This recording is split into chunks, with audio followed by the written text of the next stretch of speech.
Hey, it's Pete the Planner and it's Valentine's Day. So for you, I have a very special bowl of tips. A bowl of Valentine's Day relationship and money tips here on the Pete the Planner Show. Wearing my jacket because I'm ice cold.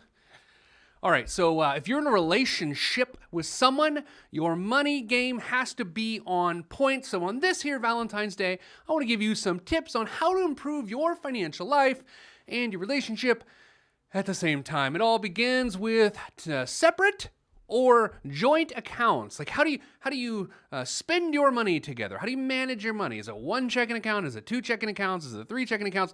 I have seen this done every which way. Sometimes it's done correctly, sometimes it's done incorrectly, and what way works for you is whatever works, frankly. There is no set way to do this.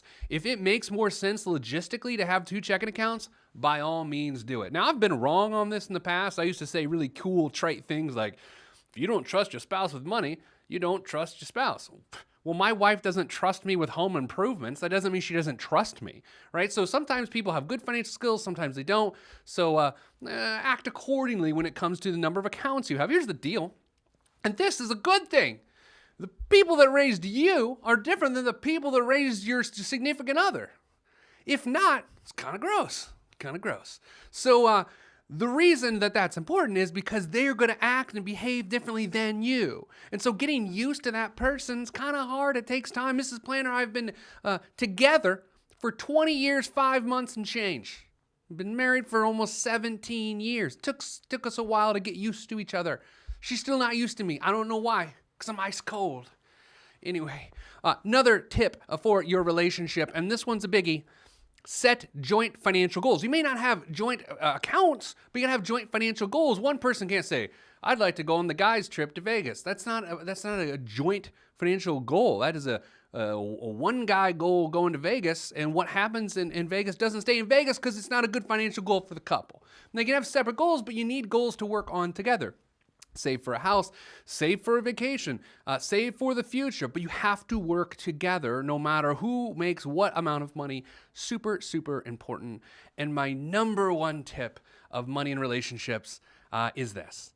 Never, ever participate in what I call revenge spending.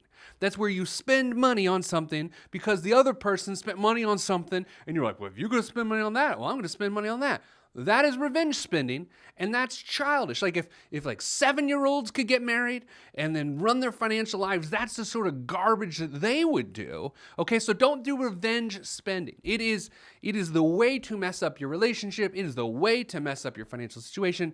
No revenge spending. And finally, talk about money once a month. I like the fifth of the month, financial fifth, called the financial fifth. Fifth of the month. Talk about it once per month. Why?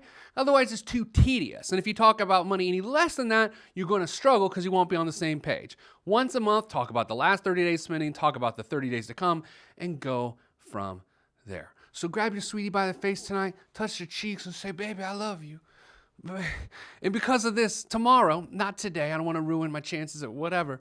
Tomorrow, we're going to talk about money, and we're going to do it for the good of our relationship. Tonight, we just put on some slow jams. Happy Valentine's Day. Ice cold.